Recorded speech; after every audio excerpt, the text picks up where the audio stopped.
there was this focus that the language was past tense, this dark history. But the reality is that the history and the system and the act has led to and created injustice.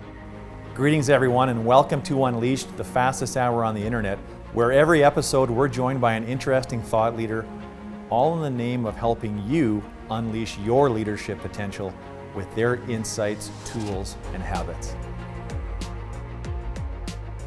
I'm your host, Jeff Tetz, CEO of Results, where we believe there's a hard path and an easier path to building your business.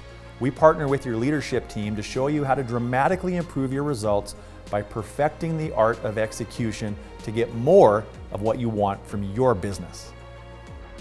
Today's conversation is one you won't want to miss. In a very special episode of Unleashed, we're joined by Indigenous Relations Advisor Annie Korver. In this episode, she shares very deep personal stories along with steps that we can all take in the path towards reconciliation. Please enjoy.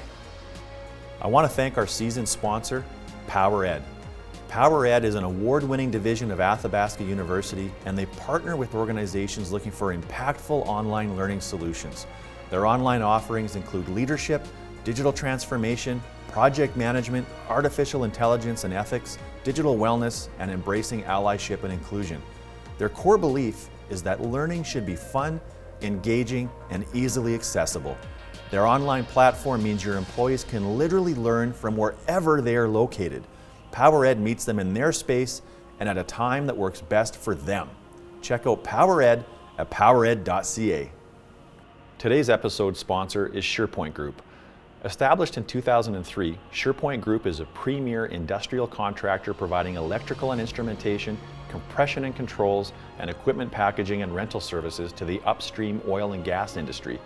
SurePoint is committed to building meaningful relationships with Indigenous peoples, communities, and businesses where they operate. They understand an inclusive approach to business supports economic reconciliation and contributes towards true prosperity for everyone. And don't forget to help us grow the community by sharing the episode links with people in your network that love learning as much as you do. Check out our YouTube channel and subscribe to our podcast wherever podcasts are found. Now on with the episode. I want to also respectfully acknowledge that we are situated on Treaty 6 territory, traditional lands of First Nations, Métis, and Inuit peoples. While we spend our time today on a virtual platform, I would like our listeners to also take a moment to acknowledge the importance of the lands which we all call home. I also acknowledge the great respect we have for the histories, the languages, the cultures of First Nations, Métis, Inuit, and all First Peoples of Canada, whose presence continues to enrich our vibrant communities. Now, my very special guest today is Annie Korver. Annie is a purpose-driven entrepreneur dedicated to enriching relationships between Indigenous and corporate communities. Inspired by reconciliation in Canada and her own Métis ancestry, Annie founded Rise Consulting to respond to reconciliation and advance Indigenous inclusion with a focus on economic development. Annie holds a Master's of Business Administration from the University of Calgary. She is a member of the Métis Nation of Alberta, a volunteer director on the board with the Canadian Council of Aboriginal Business, a board member with the Canadian Business for Social Responsibility, the Weaving Roots Foundation, and is co-chair of the Young Women in Energy, Indigenous Relations and Reconciliation Committee. Annie also serves on the board of directors with the Shared Value Solutions. Annie lives within the homelands of the Ktunaxa peoples in Fernie, British Columbia, with her husband and their two young children, where they enjoy skiing, biking, and hiking as often as possible. Annie, welcome to the program today. Good morning, Jeff. Thank you so much for that very kind introduction. It's really great to be here. Yeah, you're very welcome. So the introduction may have been kind, but I can't help thinking, where do you find any spare time? Well, there's not a lot of it right now. But I try to bring balance to my life. I really acknowledge that the mountains are my medicine. And with our recent move to the homelands of the Tanaha people, I've had more chance to spend time on the trails because they're right out my door now. We were in Treaty 7 territory in Calgary for just over a decade, and it was always a little bit of a commute. I've got many friends listening today, and they know what the trails like are in Bragg Creek. And although wonderful, it was still a 35-minute drive. And so that time, Jeff, I'm saving that time. Yeah, and I'm very envious. I hope someday to live in the mountains in my backyard as well. And look, Annie, we can appreciate the demands on your time, especially today on this very special day. I want to just thank you so much for making time here to help educate, help us learn, and hopefully take some action in the direction of reconciliation. And I thought maybe where we could start is just a little bit of how are you feeling today, and what does this day mean for you and your family?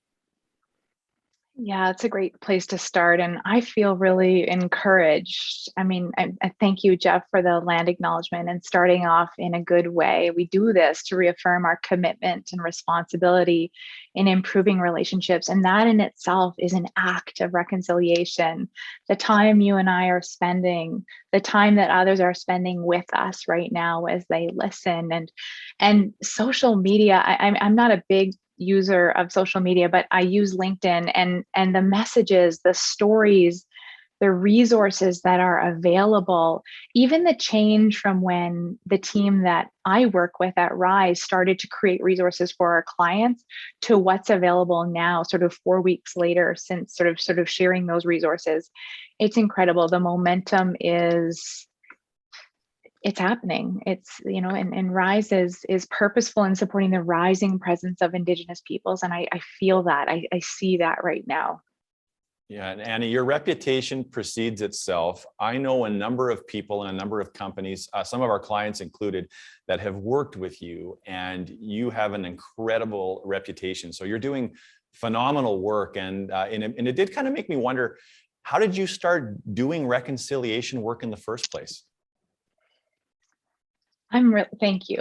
I'm really humbled by that. And I can get emotional about it because I just, Jeff, I'm a vessel for the work. I was studying, I was in my graduate studies at the U of C. You mentioned that I did my MBA, and that was a decade ago. It's like, don't tell anybody, it's been a decade. But I was working at Calgary Economic Development at the time, and I was learning really for the first time about rights and title in the classroom as we were looking at energy development cases.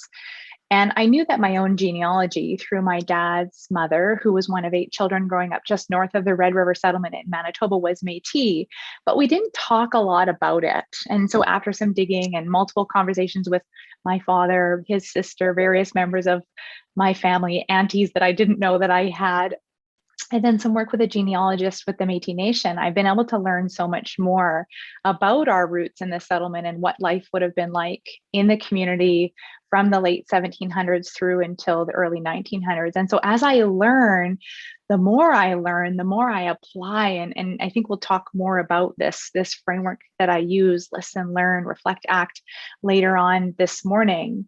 But it's really in acknowledging the privileges that I had to grow up in a middle class family in Revelstoke, in understanding those experiences, the stable house that I lived in, both parents having a post-secondary education because they were encouraged and supported to do so. And a result, I was. So at the time, 10 years ago, I didn't have the depth of knowledge that I have today, and my ability to now connect my personal circumstance to the circumstances of both non-Indigenous and Indigenous Canadians.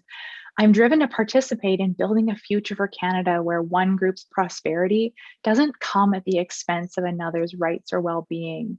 And so Rise was founded in 2013 with that in mind. I was completing my graduate studies. I was looking at a project with Kinder Morgan Canada, the Trans Mountain Expansion Project. And today Rise has grown to be a national management consulting firm advancing reconciliation in Canada. And I'm so honored to have been able to work with you in the past, Jeff, to work with other clients at Results, and to share this space with you today. Annie, you mentioned education, and I'm really encouraged by the response we even had just for today's conversation. And it tells me that not only do people want to learn, but they want to start taking action and be part of the solution when it comes to reconciliation. So I hope by the end of this conversation, people are going to have a foundation of knowledge, no matter what level of understanding you're coming into this episode with. You're going to leave here with something that you didn't know before. And more importantly, we're going to equip you with some actions that you can take to start moving in the direction of reconciliation. So Annie, a question I have is so why today? Why September 30th? Why of all the days is this National Day for Truth and Reconciliation? Well, and interesting you say that, because the shirt that I'm wearing today, Jeff, it's actually a few years old, and it's that the orange shirt movement and orange shirt day is a term that we've used actually since 2013. And it was a movement that was created to recognize the colonial legacy of residential schools and to commit to the ongoing process of reconciliation. And Orange Shirt Day recalls the experience of residential school survivor Phyllis Webstad, and you can find her book in bookstores or online. And she attended the St. Joseph's Mission Residential School in 1973, and her orange shirt was taken away from her. And so September 30th was chosen by her because that was around the time of year when Indigenous children were removed from their families and forced into residential schools. And that to me is an emotional aspect just into itself. When I think about my own childhood and going to school or getting Finn ready. I mean, my son is 4 and he goes to preschool on Tuesdays and Thursdays. Today it's closed, which is a good thing, but it's an exciting time, right? It's a time of anticipation and new clothing and new crayons. And that wasn't the case for Indigenous peoples. It wasn't a choice. And in recognizing this, September 30th was chosen because it was around that time of year when Indigenous children were removed from their families and forced into residential schools. And so following this, the Truth and Reconciliation Commission, this is the book of the calls to action, Call to Action 80, when published in 2015, it was a call to the federal government to establish a statutory holiday, a national day for truth and reconciliation to honor survivors, their families, and their communities, and to ensure public commemoration of the history and legacy of residential schools. And I can't help but reflect on the first question you asked and sort of what am I seeing, what am I feeling? And I see so much of this, and I see it today, and I see it every day in my work. And so in June of 2021, Bill C5 was passed, and the statutory holiday was put into place, and call to action number 80 was made to be active. And so we see lots of organization. It's been really interesting to watch the change where some organizations were saying they weren't going to recognize it as a stat, and then they were. Others that aren't able to, because I have clients that they're doing turnaround work, and so they're on site today, but they're taking moments to pause. They're taking intentional moments to listen and learn. But I mean, I think Jeff, no doubt we have a long way to go in the process of truth and healing, justice and reconciliation. There remains a lack of understanding, but the opportunity is there. You have influence, Jeff. I have influence. We all, everyone who's listening, we have the opportunity to make change, to participate. And so I think really it's in this time that we have together or later in the day to take time, to take a moment to remember why it is that we're amplifying this awareness. Talk to our friends, talk to our family, our clients, our children, and spend intentional time. Annie, because I think that I see that quite a bit, that's the advice, is to take the time to think, reflect, to learn, to listen.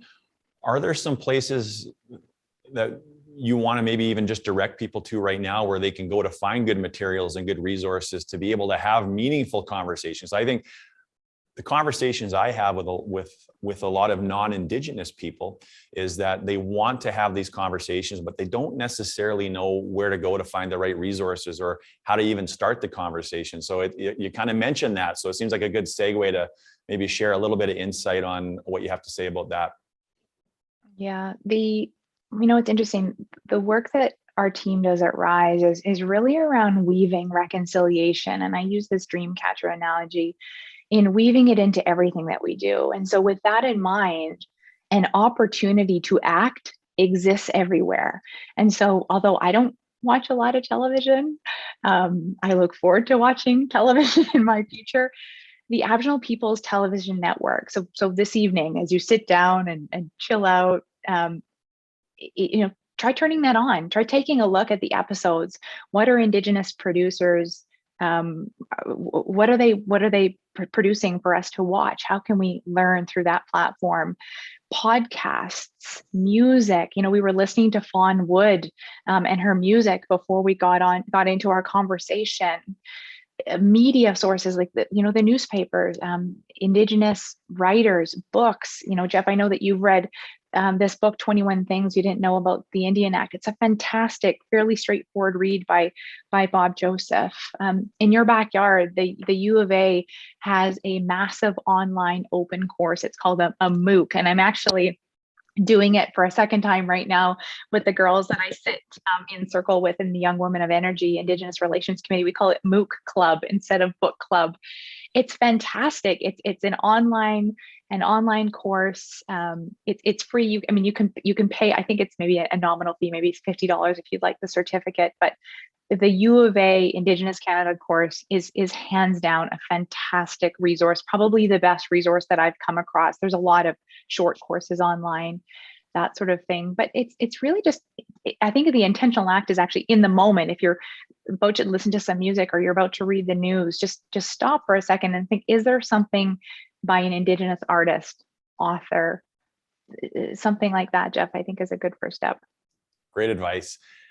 We talked a little bit about the history of September 30th and Orange Shirt Day. And I wonder also a little bit of history about, so the TRC report being completed in 2015.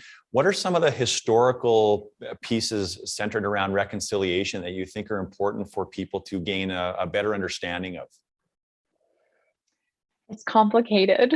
We don't have enough time, Jeff. Yeah, I can imagine. And I guess, I think the reason I asked the question is I hope that we can give people just some tidbits. They're going to pique curiosity and lead them in a really productive direction so that they can continue the exploration on their own.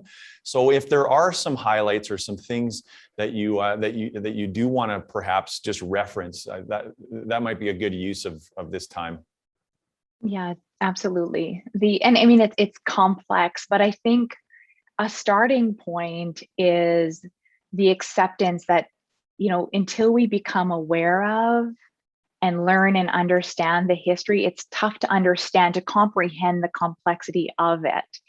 And so, and maybe starting with Indigenous rights. And so we know that rights exist within the Constitution, and rights are held by Indigenous peoples of Canada, First Nation, Métis, and Inuit people. And they've always been here. They've been here since well before Canada became a country. But for many people, and the government included, they've chosen to ignore them or actively try to extinguish them. And we've seen this in quotes. Duncan Campbell Scott in 1910 had said that they'd like to find a solution for the Indian problem. And so if we back up to what's called the doctrine of discovery, this was really in the late 1400s. Pope Alexander VI was issuing papal bulls. So he was serving between 1492 and 1503. And in this time, really they were going out to conquer the new world. And they were looking this process of conquest, of colonization. And the term terra nullius is one that you might know, Jeff. It's really a term that was developed in the 1500s, and it means that they were looking for land that was legally deemed to be unoccupied or uninhabited. But of course, for Turtle Island, or what we call Canada today, that wasn't the case. Millions of Indigenous peoples were living here prior to the arrival of Europeans. And so the doctrine of discovery, this concept that gave title to the lands found or claimed, it was really this process where Europeans were coming to Turtle Island, and because Indigenous peoples were not Christian, they were not considered human, and therefore this enabled the disposition of lands starting in the late 1500s. And so as Europeans started to come and as the land started to be settled, we started to see historic treaties and then early treaties. You mentioned Treaty 6. I'm in unceded territory here living in Fernie, British Columbia. But the treaties were being formed, and that was really an important part of, I guess, our history and our process. An important sort of document was the 1763 Royal Proclamation, which was issued by King George III, which was really prohibiting settlers from encroaching on First Nation territories. There were these wars, there was disease, it was just chaos. And so the Royal Proclamation provided that treaties were to be negotiated and signed prior to lands being taken up by settlers. And so we carry on in the process, and there's lots of information about treaties. And something listeners can do is you can spend some time on the Google later learning about the aspects of the treaty if you're living in treaty territory. But there's over 630 First Nation communities in Canada and 3,100 reserves. And reserve land was part of, it was a formula that was part of the treaty making process. Another important component was the Constitution Act in 1867. And following that, the first residential schools opened in 1870, and the Indian Act, the book that we were chatting about, it really mandated this this process with residential schools. And really that it was sort of in the Indian Act that all Indian matters were starting to be governed. And so under the Act, it was mandated that all Indigenous children would attend residential school. And this sort of gets us up to why the Truth and Reconciliation Commission was formed in 2008 and the completion in 2015. But I mean, it's really heartbreaking, and I get emotional when I think about what was happening at that time, because Sir John A. Macdonald in his address to the House of Commons, he said, when the school is on the reserve, the child lives with its parents, and he called them savages, and he is surrounded by savages, and he may learn to read and write, but his habits and training and mode and thought are that of an Indian. And so he said, it has been strongly pressed on myself as the head of the department that Indian children should be withdrawn. And so Jeff, parents who didn't send their children voluntarily had their children forcibly removed by Indian agents of the government. And this is in excess of 250,000 children. A friend of mine, Holly Forte, has a really beautiful video on YouTube called A Mother's Voice. And it's the story of her mother and her sisters being taken from their community in the Wood Buffalo area. And so there were approximately 130 schools in Canada, and the last in Saskatchewan just closed in 1996. And so when the Truth and Reconciliation Commission started, it was sort of started in 2008. It was really with that in mind. It was sort of on the heels of the Indian Residential Schools Settlement Agreement, which was the largest class action lawsuit in Canadian history. And so the commission was formed as a means of reckoning with the devastating legacy, the forced assimilation, the abuse left by the residential school system. And so through the years that the commission was going on, led by the Honorable Marie Sinclair, they heard from thousands of residential school survivors. And once they completed these interviews, what came out of it was a final report and the 94 calls to action.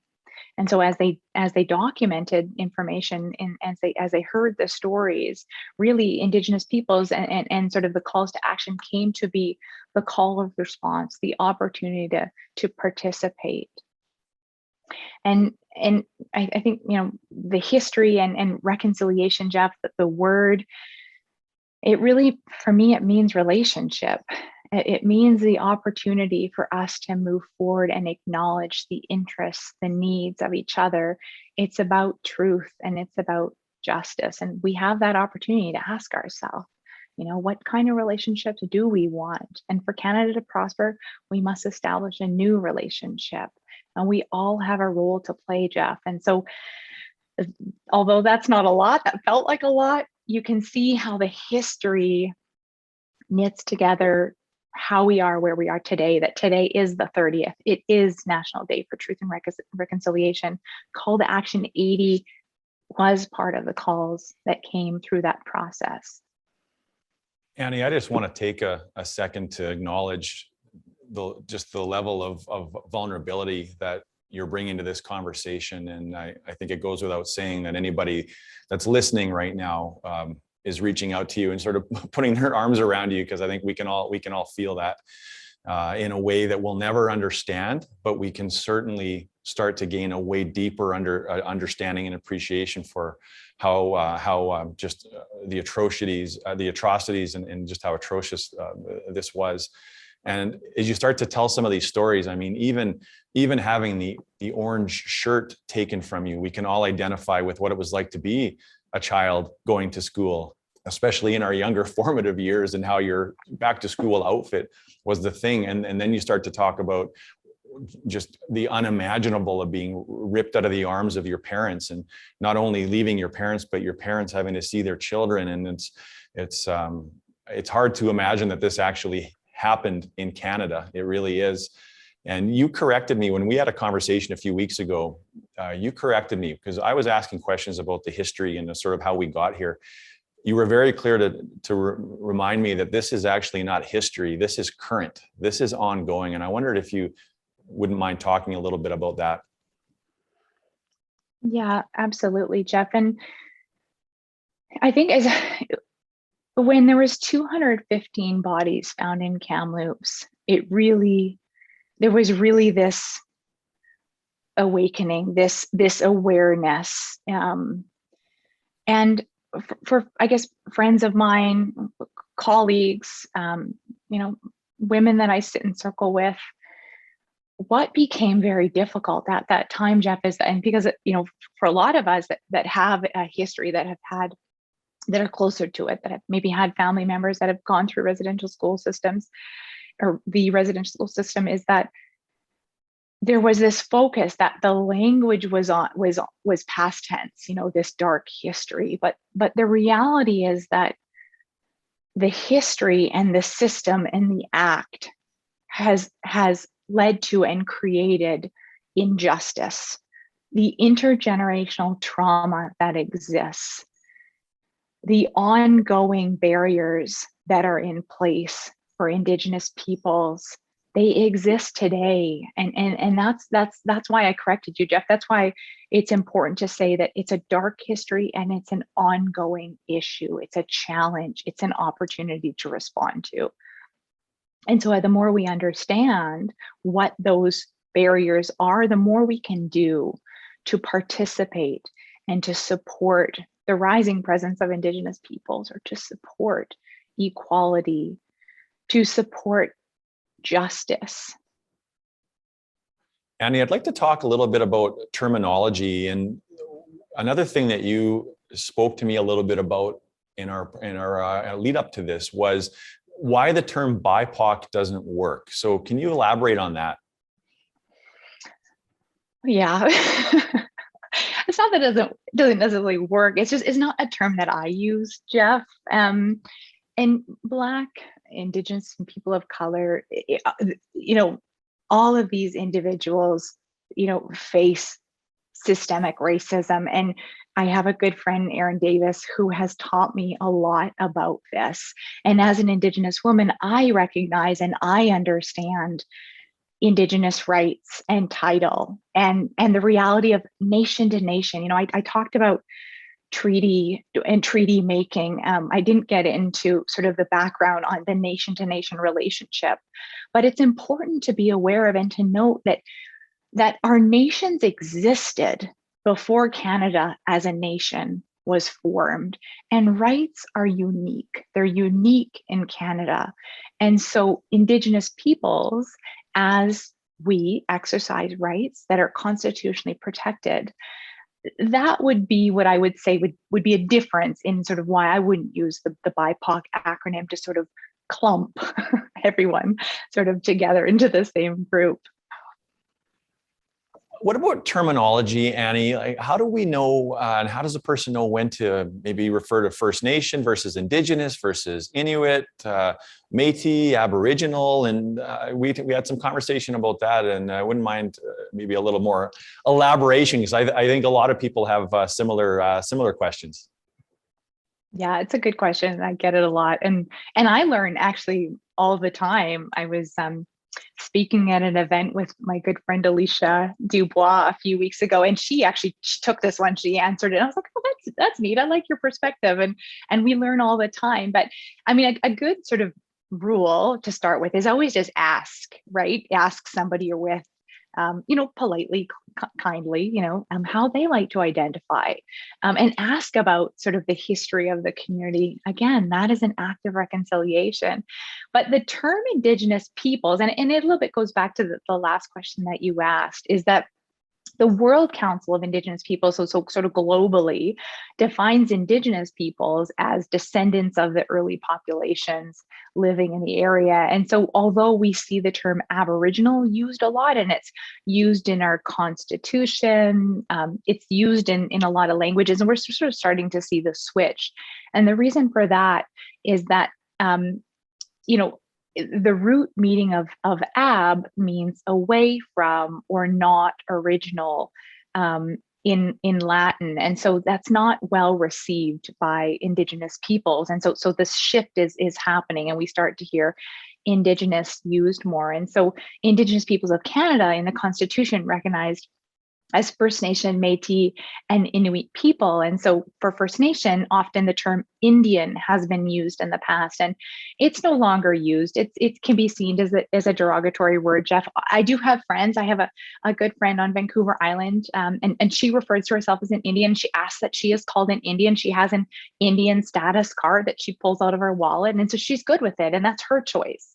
But we use First Nation more often. And for myself as a Métis woman, it's a person who self-identifies as Métis, as distinct from sort of the two other Indigenous peoples in Canada. And we really we're registered through nations, but not in the same sort of registry process of people who are status or non-status Indian. And we're the descendants of the union between First Nations women and European men during the fur trade. And then the third group is Inuit. And you may have heard the word Eskimo. It's a term also that is now seen as a derogatory term in most cases. But again, if that's a term that they use that they like, that's okay. But Inuit is the term that's most widely used for an individual person, and Inuk. So I have a good friend Andrea and Inuk, and so that's a good word to use. Yeah, I read a really great book about a year and a half ago, and it was basically two college women that traveled to every U.S. state and talking about how racism impacted people in those regions. And one of the first places they went to was Alaska.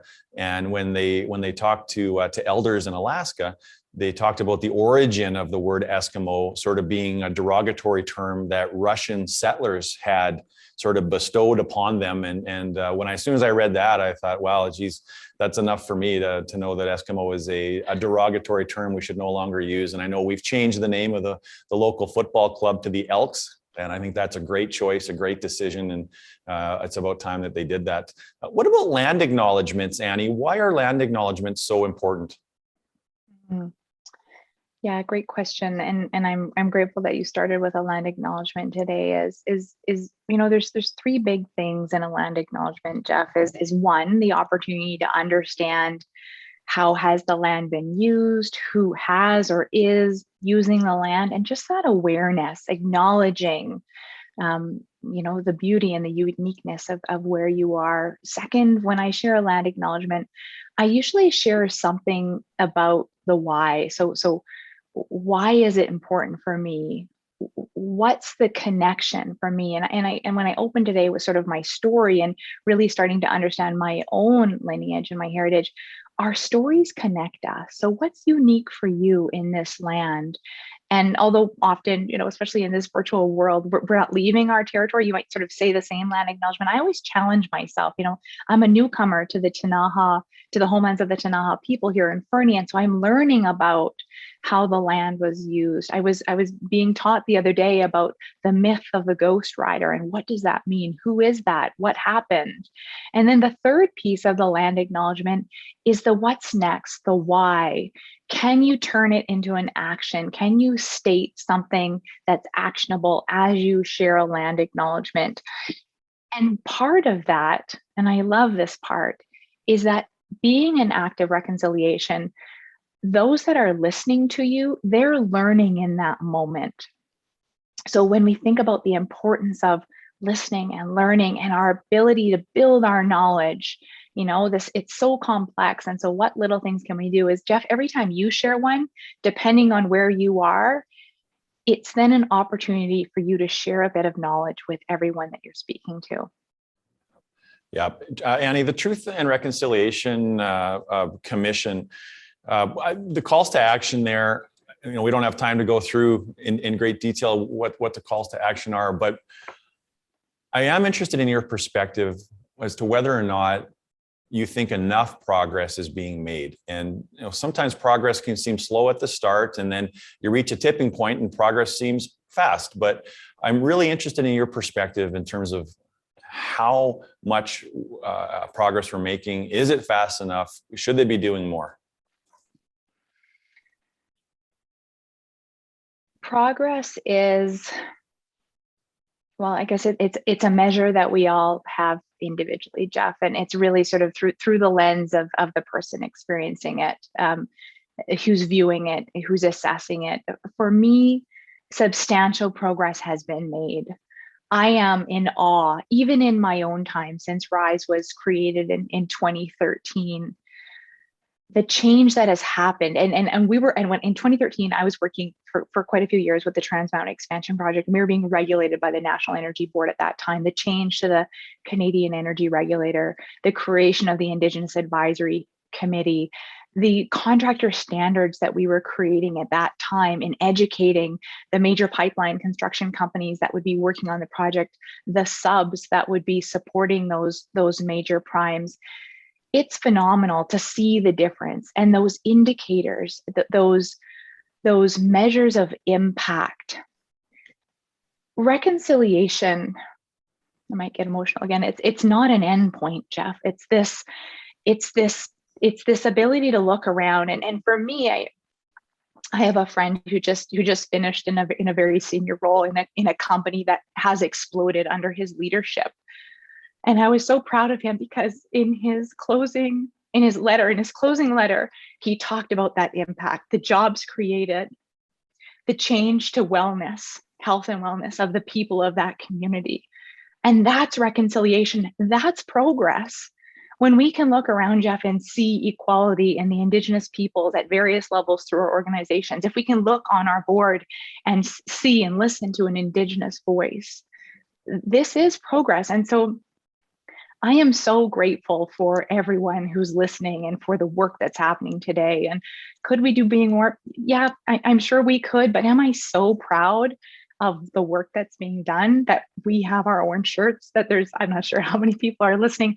Absolutely. I mean, social media, have you seen LinkedIn over the last month? It's amazing. The resources that are being shared, the stories that are being shared, the vulnerability.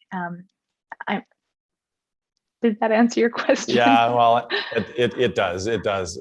And like all of the questions I'm asking you, I mean, we could probably dedicate an entire day and more to each of these topics.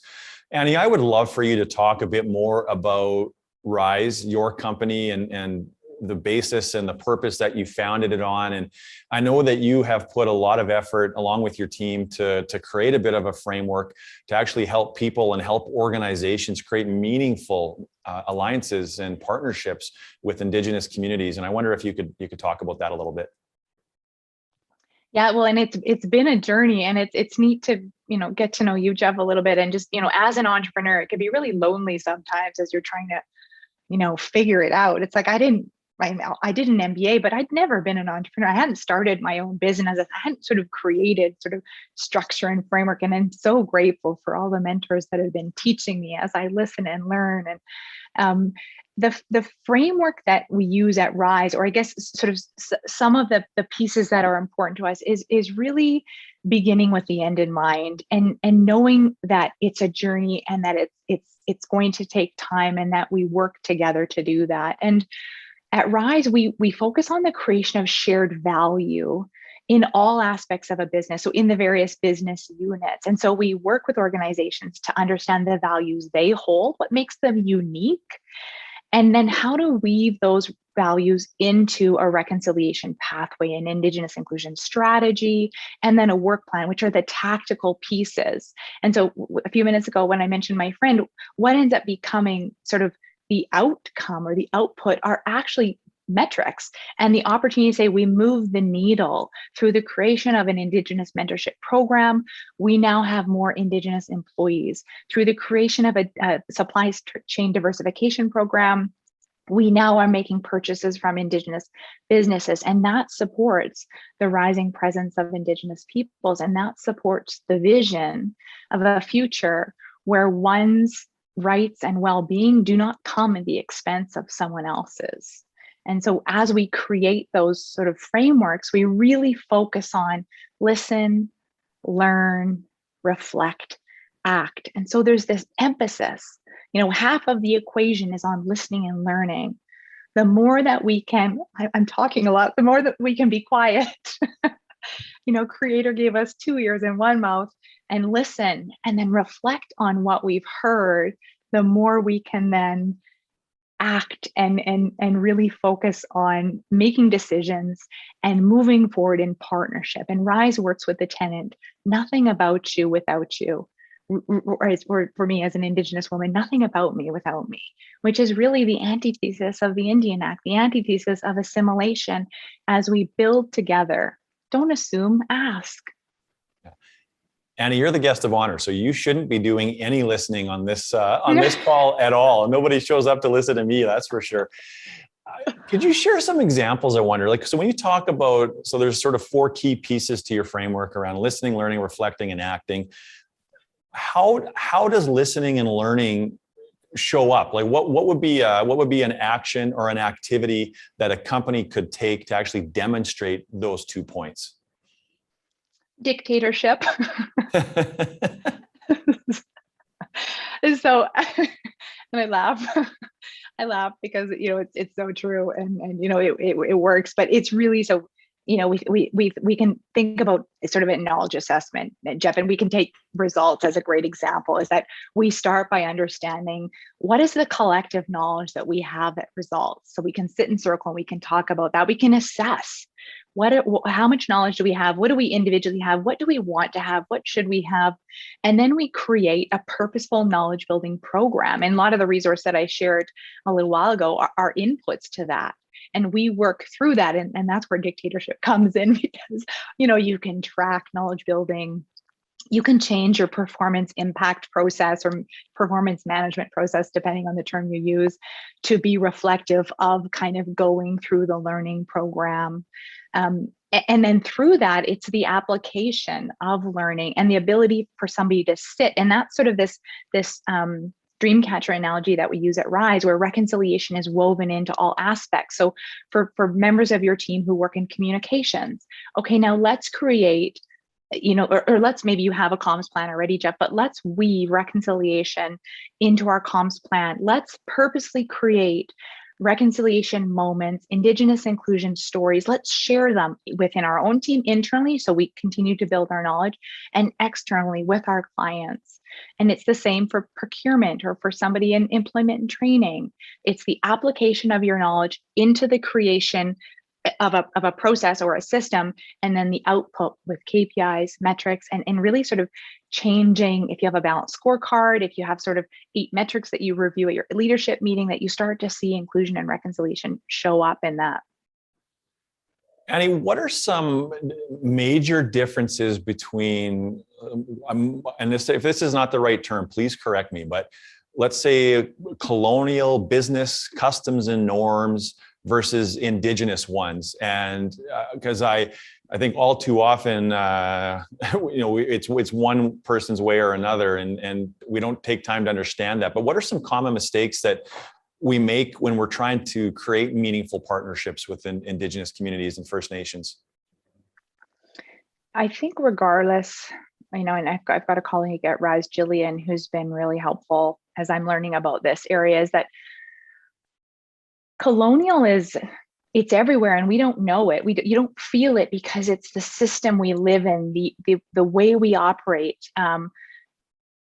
Colonial ways of being, clocks, agendas, very scripted, whereas I think when you take a moment and just pause, it can be quite shocking that everything is that colonial, or where did I learn that, or why am I acting that way? And when you're building a relationship, which will potentially move into a partnership, a form of a partnership, you have the opportunity to just take pause and ask the other participant, the other party, is this something that works for you? And is this a way that we can be? And when I'm working with organizations, we talk about protocol and communication protocol and asking and sharing tobacco as knowledge is exchanged.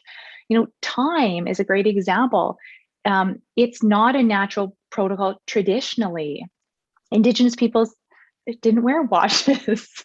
The sun set, the seasons changed. I've been taught by my elders that to wait for someone, that's a sign of respect, because we don't know what that other individual has been doing or why they're late. And this myth that exists around Indian time, it's not because an Indigenous person doesn't care or that they're blowing you off if you're a settler. They probably have had another priority that's not your priority. And so we have the opportunity to just take stock for a minute and just reflect. So what's that person up to today? What did they face this morning as they woke up, or when they went to bed last night? Did they go through their routine? Jeff, I know you wear an eye mask and have earplugs, but not all of us do, right? Well, you can't tell, that's for sure. Yeah, so those are some interesting insights. And so the thing that really grabbed me there was that waiting for someone is a show of respect. And I think what it highlights is you can't fake a meaningful partnership. So you actually have to genuinely and authentically care about understanding somebody else's perspective and a day in the life of their world. And I know a lot of people that have created some tremendous partnerships with First Nations communities. And I think that that's what they do. They're great people first and foremost. So they genuinely care about creating win-win relationships with all stakeholders. And you probably find that that's the same in the work that you're doing. Or that's what I aim to achieve in the work that I'm doing, Jeff, because it's not anyone's fault. It's not like it's sort of planned. Organizations will come to Rise and they'll, I really need a partnership, or I need a joint venture with, XYZ nation. It's like, oh, do they know that you need that? Have you talked to them about that? What are their needs? What are their interests? What are they looking for as they build own source revenue, as they move towards sovereignty, as they support the rising presence of their people? And so that's where there's room for a conversation and to move away from assumptions and to ask lots of questions. Annie, what do you think are some of the biggest obstacles to progress right now?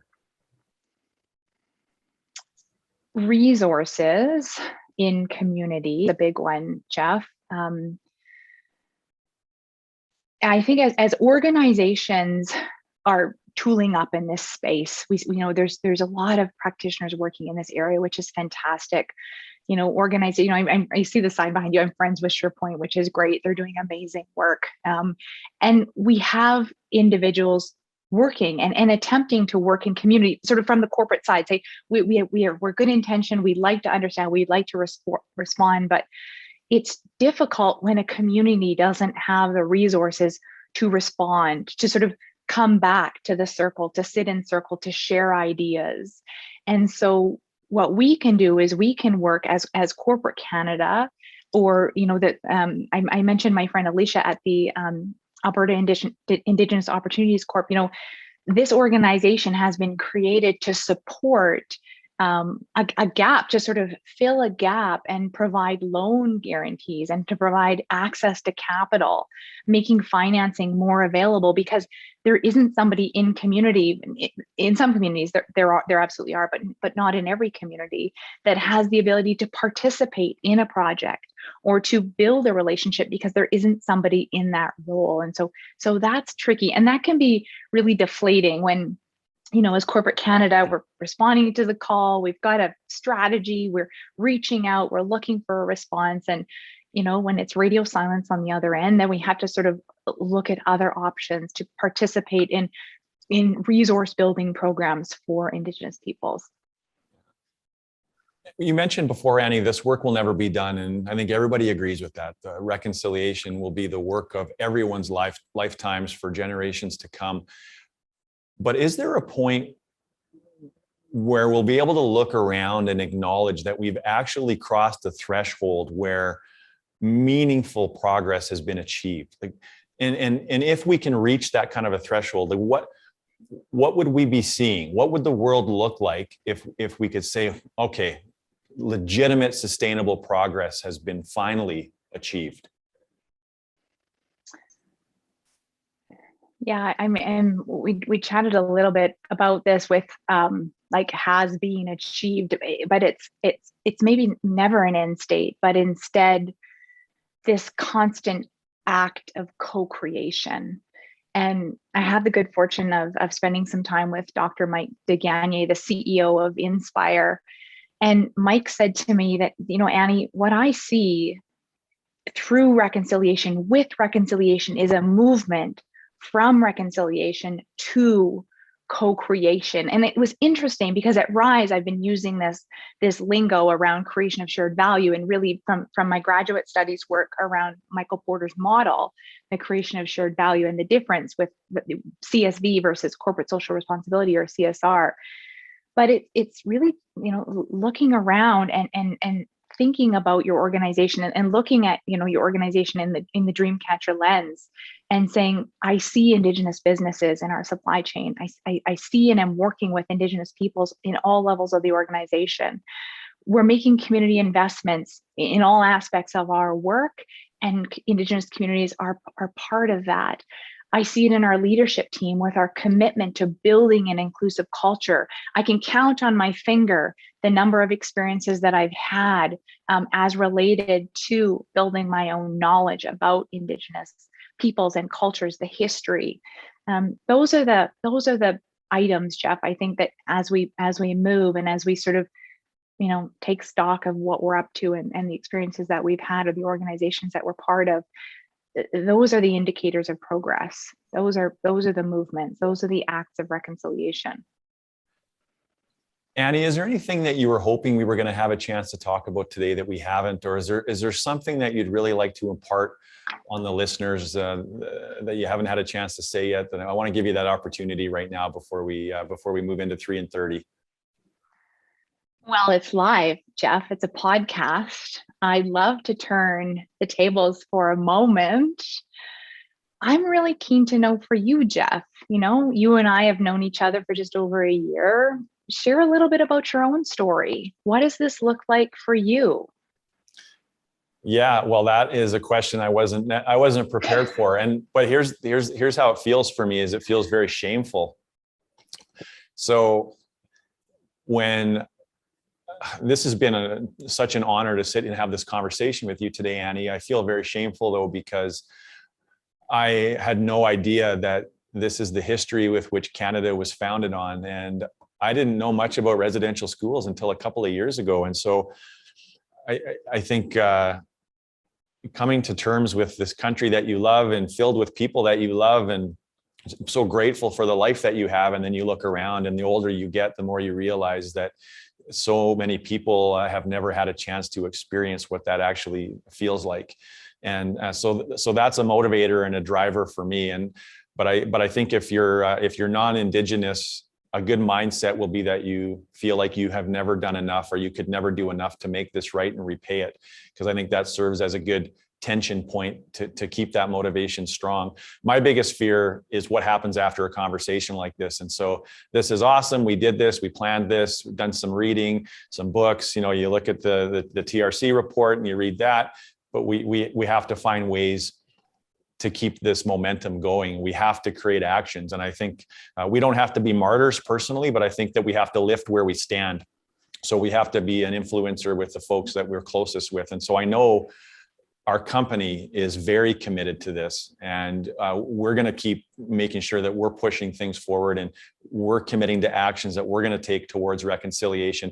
And I hope through that, it'll make it easier for us to have conversations with our clients, and our clients will start to do the same. We learn from our clients as well, so they do that for us. And I think if we can all just commit to ongoing action and learning, that I believe that we can reach a tipping point of meaningful progress. But yeah, Annie, it's hard to accept and acknowledge that this is the state of our country, and this is how so many people have experienced it.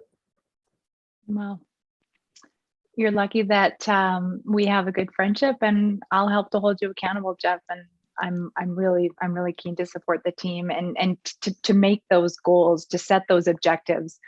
What does the ideal future state look like at Results, so that in a year, in 5 years, we can look back and we can see progress and feel really good about it. Thank you for that. So Annie, that brings us to our 3 and 30. We like to end every Unleashed episode with some calls to action. So that's a really great segue. Annie, what's the 3 and 30 this week? Yes, 3 and 30 this week. It was hard to sort of narrow down my list of 700, but earlier I was mentioning, Aboriginal People's Television Network, the opportunity to diversify your media. Just take stock of how you spend your time. What are you reading? Who are the authors? What are you watching? What are you listening to? There's some great Indigenous podcasts out there. There's great shows on television, Netflix, YouTube. There's great music. We were listening to Fawn Wood. Her music is beautiful. Second, read the calls to action. Get in touch with me if you would like. I have this great little sort of guide if you're keen to better understand how you can read them and then apply them to your own life. And shop Indigenous. I love this one. I was at the annual Canadian Council for Aboriginal Business event last week, and Jen Harper, if you don't know Jen Harper, Google her, but she owns Cheekbone Beauty, and I'm wearing her lipstick. She has fantastic products. And I mean, there's so many great Indigenous suppliers, vendors, products out there, but this is really great. My earrings are made by an Indigenous designer, a gift from my friend. But specific to Cheekbone, I mean, she's just launched in Sephora. I mean, this is incredible. This sort of the growth of her company. And I think finally the bonus, be accountable. Be accountable for your learning, for your actions, and show up, today and every day, and respond to the call to reconciliation. Annie, thank you for joining us today. This has been such an insightful, uplifting, raw, genuine conversation. I can't thank you enough, and I know everybody listening feels the same way. Now, we are going to make a $500 donation to the Indian Residential School Survivors Society, and I encourage anybody tuning in right now to do the same. We'll make the link to make those donations on our social platforms, easy to find, and we'll make sure we put them in the show notes. And Andy, we'll make sure it's easy for people to find you as well. You're such a wonderful resource. We've worked with you, or a lot of our clients work with you, and anyone that is not should be. So Annie, thank you so much for joining us today. Thank you, Jeff. Hand to heart for the work that you're doing and for making space for this conversation today. Have a great day. Absolutely. And if I can leave everyone with this, if you're a settler like I am, it isn't easy to admit that your home, your beloved country may not be what you thought or wished it was. It's not easy to confront the fact that much of what we have based our identities on are falsehoods about Canada being home of the strong and free. I think what we've learned is that Canada has been the land of the free, but only for some. But here's the thing. It's okay to hold opposing emotions at the same time. We can hold space for acknowledging the atrocities done toward Indigenous peoples and feel the guilt and shame that comes with that. And we can also be proud of our country and the many things that we love about it and what it stands for. I have lots of questions and I have a lot of learning to do, but there's something I do know. When we near the end of our days, we're more likely to regret the things we didn't do, the risks that we didn't take, and the courageous help that we didn't offer. So let the pride in our country fuel that courage that's going to be necessary to move us towards reconciliation. And if we can do that, I know we can make this right. Thank you, everybody, for joining us today. And as a way to stay connected, we're going to make sure you know how to find Annie. And then if you have questions for us, any comments about the show, the episode, future, past, current, you can find us at info@unleashresults.com. We'll answer those emails quickly. Follow us on Twitter at unleashresults.com. And then, of course, this episode and all of prior seasons and future season episodes are available on our website at unleashresults.com. Thank you so much for tuning in. If you like what you saw, don't forget to share episode links with your friends and colleagues. And if you're ready to take the next step and you're part of a leadership team that you just know has untapped potential, don't wait another moment. Go to unleashresults.com and subscribe to our newsletter. We'll take care of the rest.